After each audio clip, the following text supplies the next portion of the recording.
Okay, ready for a question? I've got one for you. I'm going to show you photos of two couples, and I want you to tell me what they have in common. Okay?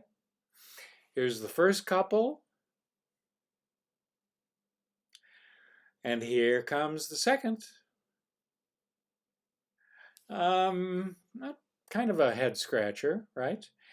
I say that what Tracy and Hepburn and Anne Margaret and Elvis Presley had in common was chemistry. Chemistry. Good old-fashioned, big-time, classic chemistry, which is really how two performers make magic together. Too bad we only had one of those couples with us this past week, but my point is this. Tracy and Hepburn's chemistry, that was all about wit and banter, as you know, even though we knew that underneath it all was love, which they found in real life, by the way. As for the Swedish-American Anne Margaret and Memphis, Tennessee's favorite son, Elvis, their chemistry was all about sexiness. And underneath it all, they became lovers in real life too. But notice I said sexiness, not sex. And I want to come back to that.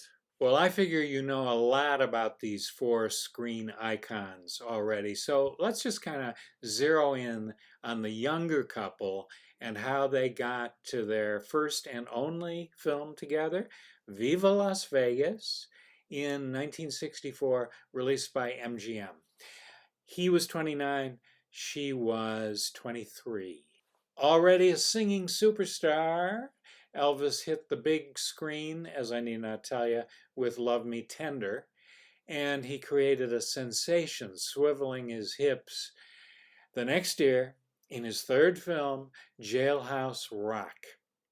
Viva Las Vegas premiered halfway through his movie career, which totaled, I can't get over this, his film career totaled a staggering 30 musicals. And many critics think this one is his most entertaining. And get this, Elvis Presley made the most successful series of films in history. By the way, a little birdie tells me that one of our trustees at the Musical Theater Project, Hetty Milgram, has seen all 30 of Elvis Presley's films. Hetty, I got to tell you, I find that a little bit intimidating, but I'm going to press on. And I'm going to say that Las Vegas was only Anne Margaret's third movie, and some of you already have heard me express my displeasure about the first two. She had no business singing Rodgers and Hammerstein in the 1962 remake of State Fair, and at 22, she was too old to play the lead teenager in Bye Bye Birdie the next year. But the irony, of course, is that Birdie satirizes Elvis Presley, who was played by Jesse Pearson in the film.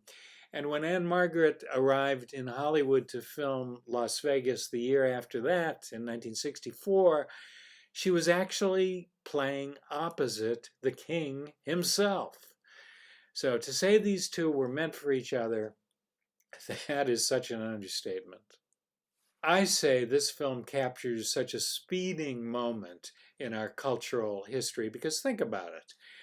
No wonder he plays a race car driver who is out to win the Las Vegas Grand Prix, because in 1964 we were hell-bent on racing to the moon, and this was the next best thing.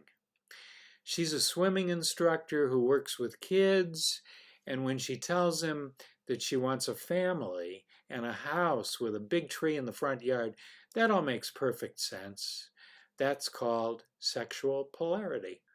Well, not that the rest of this movie makes a whole lot of sense. I see this as a kind of transitional movie musical. I mean, the last great MGM movie musical, Gigi, was released 6 years earlier, and by then, rock and roll was making kids and their parents go crazy in very different ways. Vegas, though, is a first-class production. And considering the subject matter, it's surprising to me that it was entrusted to the old guard. Granted, George Sidney had directed the rock and roll-ish Bye Bye Birdie film the year before, but he's really best remembered for film versions of classic musicals like Annie Get Your Gun, Kiss Me Kate, and Showboat. The background score is by veteran Georgie Stoll, and screenwriter Sally Benson was known for a gentle touch.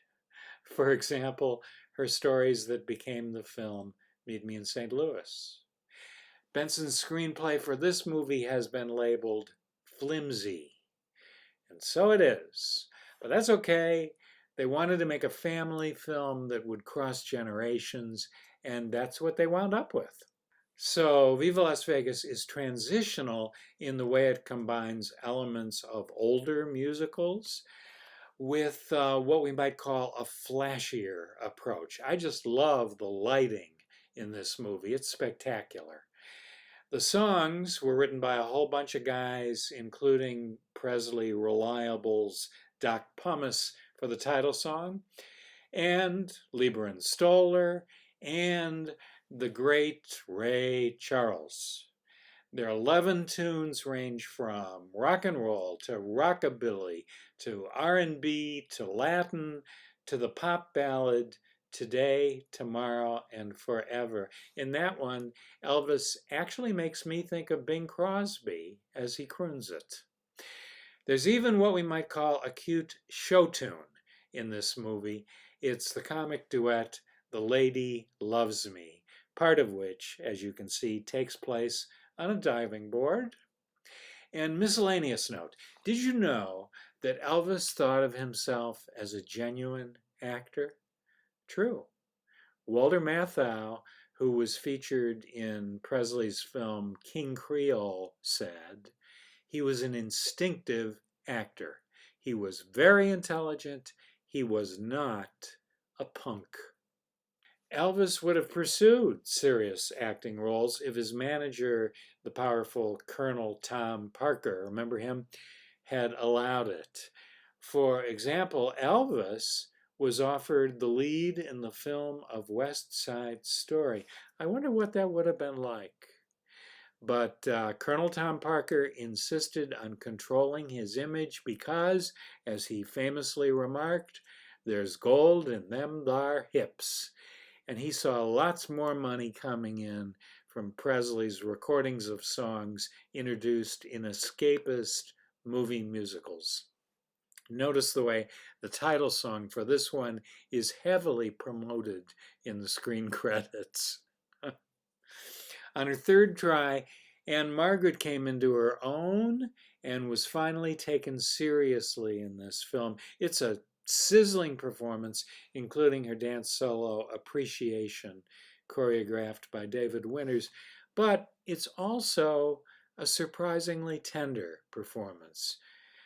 She also ran, that Anne Margaret, and I want you to notice her strength and feistiness, despite all those skin-tight costumes. She's not nicknamed Red for nothing, and she's not going to settle for anything less than the guy she deserves. This guy, as Ethan Morden writes, is a quiet, unselfish country boy. And by the way, Anne Margaret's father in this movie is played by the wonderful character actor William Demarest, the grandfather in TV's My Three Sons. Well, I want to close by coming back to three ideas that I mentioned earlier. They are chemistry, transition, and sexiness. And I think they're all related. This quote from Leonard Bernstein is worth repeating, I think. Elvis is the greatest cultural force in the 20th century. He introduced the beat in everything. Music, language, clothes. It was a whole new social revolution. As for sexiness, notice I did not say sex because there's a difference. The music drew the two of them together, and that created the chemistry and the sexiness. We can feel what Anne Margaret describes in her memoirs. From day one, when we gathered around the piano to run through the songs, Elvis and I knew it was going to be serious. That day, we discovered two things about each other. Once the music started, neither of us could stand still. We were soulmates. I have to tell you, the one thing I find interesting is that the trailer for this movie promises together they burn up the screen. Burn? Really? I don't think so, because their chemistry comes from sexiness, not sex. I think they have only one real kiss in this entire movie, and it's a long shot from the camera. Within 5 years, of course, that all changed. By the late 1960s, nothing was left to our imagination. Sex became the norm, as every romantic relationship did, in fact, burn. I, for one, would rather see Elvis and Anne Margaret fall in love their way, with that alluring chemistry. I'm Bill Rudman from the Musical Theater Project.